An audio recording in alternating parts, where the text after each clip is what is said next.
তাআলা বলবে বান্দারে রাত 3টা বাজে উঠা তোরা ফুটবল খেলা দেখছিলি, ক্রিকেট খেলা দেখছিলি, বাংলা সিনেমা দেখছিলি, খারাপ জিনিস দেখেছিলি রে বান্দা, অথচ আমি আল্লাহ তোদেরকে এগুলো দেখার জন্য চোখ দেই নাই।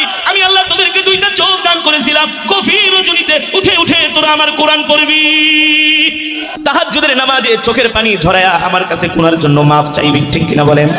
আল্লাহ তাআলা কোরআনুল কারীমের মধ্যে সে কথাই বলেন, ওয়ামান আ'রাদা আন যিকরি ফাইন্না লাহু মাঈশাতান দানকা ওয়া নাহশুরুহু ইয়াওমাল কিয়ামাতি আ'মা ক্বালা রাব্বি লিমা হাশারতানি আ'মা ওয়া ক্বাদ কুনতু বাসীরা ক্বালা কাযালিকা আতাতকা আয়াতুনা ফানাসিতাহা ওয়া কাযালিকাল ইয়াওমা তুনসা। আল্লাহু আকবার।